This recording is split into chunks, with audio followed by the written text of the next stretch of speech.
নমস্কাৰ সকলোকে স্বাগতম জনাইছোঁ মই প্ৰাইম 24 হেডলাইনছৰ অৰুণ ব্ৰহ্ম এই সময়ত মই বিশেষ এটা বাতৰি দিবলৈ ওলাইছোঁ এই সময়ত ৰুকছিন পাহাৰ কিনাৰ অঞ্চলত দুজনী ছোৱালী বা দুজনী ছোৱালী সন্ধানহীন হৈ আছে এই সন্ধানহীন হোৱা ঘৰৰ চোতালত মই উপস্থিত আছোঁ বিষয়ে আমি জানিবলৈ চেষ্টা কৰিম তেখেতলোকে ক'ত গ'ল আৰু কি হৈ আছে তাৰ বিষয়ে তেখেতলোকৰ ঘৰৰ যেটো পৰিয়াল বা ঘৰৰ যেটো ব্যক্তি যা তাৰ মা তেখেতৰ পৰা মই জানিবলৈ চেষ্টা কৰিম তেখেতলোকে কি অৱস্থাত এতিয়া কি হৈ আছে তাৰ বিষয়ে অলপ আমি জনাটো চেষ্টা চলাই আছোঁ এইখিনি সময়ত আপোনাৰ যেটো ছোৱালীয়ে বহুত কিমান তাৰিখে ঘৰৰ পৰা নাই বুলি ক'লে আপুনি 7 তাৰিখ এনে সময় কিমান মান সময় 3:30 মান না দিনৰ 3:30 ৰাতি 3:30 ঠিক আছে এতিয়া কি আছিলে বিনিতা আপোনাৰ ছোৱালীৰ নাম কি প্ৰমিলা আৰু এজনী বিনিতা এই গাঁও একে গাঁৱৰে না বেলেগ একে গাঁৱৰে এনে তেখেতলোকে কাৰ লগত গৈছে বুলি ভাবে আপুনি আমি যেটো ভাবিছিলো এটোটো নহয় সবকেটা আছে আমি ভাবিছিলো লৰা লগতে গৈছে বুলি কিন্তু আমি ভাবা লৰা কেজন আছে সন্দেহ কৰাটো কিন্তু যেটো আমি সন্দেহ কৰিছে এটো আছে যেটা কাৰ লগত গৈছে মই ক'বই নোৱাৰো নাজানো এতিয়া কি ক'ব এতিয়াটো আপোনালোকে এতিয়াটো হেৰাই আছে এটো ৰাইজক কি জনাব ৰাইজক কি জনাম আৰু ৰাইজে মোৰ ছোৱালীটোক যেনেকৈ অলপ বিচাৰি দিলে ভাল আছিলে ক'ত গৈছে মই গমেই নাপাওঁ কি বুলি ক'ম ঠিক আছে এতিয়া তেখেত মা আছিলে আৰু লগতে তাৰ ঘৰৰ আৰু পৰিয়াল বা অঞ্চলৰ ৰাইজৰ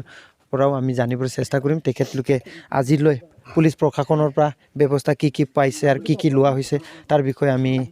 জনাটো উচিত বুলি ভাবোঁ আৰু যিহেতু আমাৰ ৰাজবংশী নিয়মত একটা পৰম্পৰা আছে আমাৰ হিন্দু নিয়মত যে ছোৱালী যদি আমি ঘৰৰ পৰা হেৰাই যায় বা পলাই যায় একটা উপযুক্ত সময় আহিলে গতিকে আমি 3 দিন অপেক্ষা কৰিছিলোঁ 3 দিন আমি অপেক্ষা কৰাৰ পিছতো ছোৱালীজনৰ একো আমি খা খবৰ একো নাপালোঁ তাৰ 4 দিনৰ দিন আমি 7 তাৰিখ আছিলে আমি আমাৰ ৰুকছিন থানাত গ'লোঁ তাৰপিছত আমাৰ জোনাই থানাত গ'লোঁ ধেমাজি ডিষ্ট্ৰিক্ট 11 তাৰিখ মোৰ ভুল হৈছে তাৰ যোৱাৰ পিছতে তেখেতৰ লগত আমালোকে এপ্লিকেশ্যন দিলোঁ এপ্লিকেশ্যন আমি লিখি থকা সময়তে সিফালৰ পৰা ছোৱালীকেইজনে ফোন মাৰিলে যে ফোন মাৰাৰ পিছত আমি জম্মু কাশ্মীৰ পাই গ'লোঁ বুলি ক'লে কিন্তু আমাৰ 100% ডাউট আছে ছোৱালীকেইজন জম্মু কাশ্মীৰ পোৱা নাই সিহঁতে নিশ্চয় দালালিৰ হাতত পৰিছে গতিকে যেটো নম্বৰৰ পৰা ছোৱালীকেইজন আমাক সেইদিনা 11 তাৰিখত ফোন মাৰিছিলে এইটো আমাৰ একে 100% আমাৰ মানে ডাউট আছে যে সিহঁতে দালালিৰ হাতত পৰিলে গতিকে আমাৰ পুলিচ অৰুণাচল প্ৰদেশৰ আমাৰ ইষ্ট চিয়াঙৰ আমাৰ ৰুকছিন এৰিয়াৰ যিখন থানা আছে তেখেতলোকক মই হাতজোৰ কৰি অনুৰোধ কৰোঁ যে তেখেতলোকে আমাক এই চিমখনৰ বিষয়ে তথ্য আমাক জনায় বা কল ৰেকৰ্ডিং আমি পাওঁ সেইখিনি মই অপেক্ষা কৰোঁ আৰু আমাৰ জোনাই প্ৰশাসনকো মই কওঁ যে অনুৰোধ কৰোঁ যে তেখেতলোকে চিমখনৰ বিষয়ে যাতে আমাক অধিক তথ্য দিয়ে বা জানিব বিচাৰোঁ বা ৰাইজেও জানক বুলি আমি আশাবাদী আৰু ছোৱালীকেইজন আমি পাওঁ বুলি আমাৰ নিউজ চেনেলসকলক মই অশেষ ধন্যবাদ আজি ইমান কষ্ট কৰি ইয়াত আহিছে এই খেতি পথাৰত তেখেতসকলক মই ধন্যবাদ কৰোঁ যে আমাৰ এইখিনি সহযোগ যাতে তেখেতসকলে ইমান দূৰলৈকে আগবাঢ়ি কিনে দিছে মই অশেষ ধন্যবাদ সিহঁতক চেনেলবিলাকক যেহেতু যোৱা এপ্ৰিলৰ 7 তাৰিখে পুৱতি নিশা 3:30 মান বজাত প্ৰমিলা ৰাজবংশী আৰু বিনিতা ৰাজবংশী দুজনী ছোৱালী ৰুকছিন থানাৰ অন্তৰ্গত খেতিৰ পৰা হেৰাই যায় আৰু সেই ছোৱালীজনীৰ সন্দৰ্ভত আমাৰ নিয়ম নীতি অনুসৰি আমি 3 দিনত যেহেতু এটা ভাল মেছেজ পাম বুলি আশা আছিলে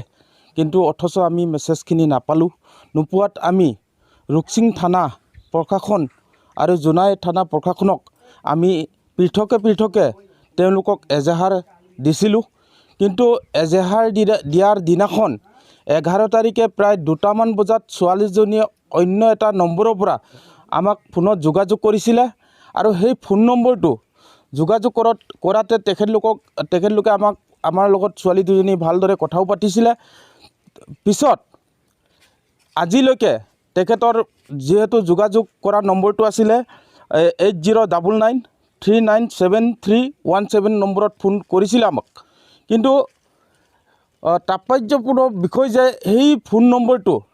তেখেতলোকে আজিলৈকে ছুইচ অফ কৰি থৈছে, আৰু যদিও ছুইচ অফ কৰি থয় কেতিয়াবা খোলাৰ পিছত তেখেতে আমাক এটা জনাইছে যে ছোৱালীজনীক হোটেলত লগ পাইছিলে, চাহ খাই থকা অৱস্থাত তেওঁৰ পৰা ছোৱালীজনীৰ পৰা এই মানুহজনৰ পৰা নম্বৰটো লৈ ছোৱালীজনীক ফোন কৰিছিলে। চাহ খাই থকা অৱস্থাত ছোৱালীজনীৰ ফোনটো লৈছিলে বুলি জনাইছিলে আমাক। কিন্তু আমাৰ এটা ছাছপেক্ট আছে যে সেই মানুহজন প্ৰত্যেকবাৰে কিয় ফোনটো ছুইচ অফ আৰু ছুইচ অন আৰু নেটৱৰ্কৰ বাহিৰত আমাক এতিয়া দেখাই আছে। গতিকে সেই ফোনৰ মালিকৰ গৰাকী তেখেতে য'তেই নাথাকক আমি প্ৰশাসনৰ যোগেদি তেখেতক যাতে আমি এটা ছাছপেক্ট বুলি ভাবি লৈছোঁ, তেখেতক যাতে আমি তৎকালীনভাৱে প্ৰশাসনে তেখেতৰ পৰিচয়ৰ লগতে তেওঁৰ জাগাৰ নাম সম্পূৰ্ণভাৱে প্ৰশাসনে যাতে আনি পিনি সেই মানুহজনক সেই মানুহজনক অনুসন্ধান কৰিব লাগে বুলি আমি প্ৰশাসনক আমাৰ বিনম্ৰ অনুৰোধ। আৰু আমাৰ আক্ৰাছুৰ তৰফৰ পৰা এইটোৱে অনুৰোধ, ছোৱালীজনীয়ে য'তেই নাথাকক গতিকে আমি আপোনালোকৰ প্ৰাইমছ 24 হেডলাইনৰ যোগেদি যাতে সেই ছোৱালীজনীক আমি তৎকালীনভাৱে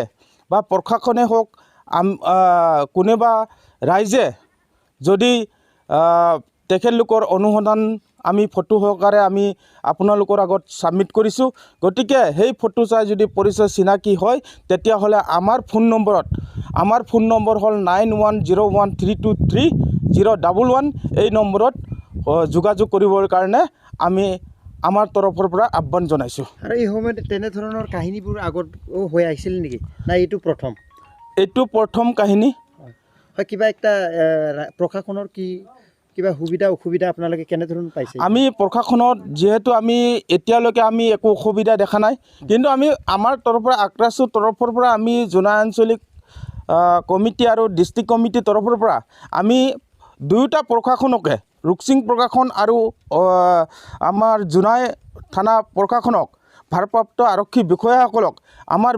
বিশেষ অনুৰোধ যাতে তৎকালীনভাৱে অনুসন্ধান কৰি আমাৰ এই ছোৱালী দুজনীৰ তদন্ত প্ৰক্ৰিয়াটো আগবঢ়াই লৈ আমাক যাতে ভাল এটা খবৰ দিব, কম দিনৰ ভিতৰত ভাল এটা খবৰ দিব বুলি আমাৰ আশ্বাস আৰু বিশ্বাসত আমি আছোঁ। আপোনাৰ ছোৱালীৰ নামটো কি আছিলে? আমাৰ বিনিতা আছিলে। বিনিতা ৰাজ। আজিলৈ কেইদিন হ'ল হেৰাই থকাটো? 9 দিনে হ'ল। 9 দিন হ'ল। এই সময়ত পাবলৈ কাৰণে আপোনালোকে কি চেষ্টা চলাই আছিলে? কি চেষ্টা কৰি আছে মানে বিচাৰি আছে আৰু বিচাৰি এতিয়া পোৱাই নাই, যদি কি কৰিব আৰু। ছোৱালীকেইটাতো এতিয়া আছে বুলি কৈছে, কাশ্মীৰত গৈ পালে বুলি কৈছে। কাশ্মীৰত গৈ পাইছে। তেতিয়া ৰাইজক কি জনাব? বিচাৰিবলৈ কি জনাব? অলপ বিচাৰি দিব লাগে আৰু মানে এনেকৈ বিচাৰি দিব লাগিব। আপোনাৰ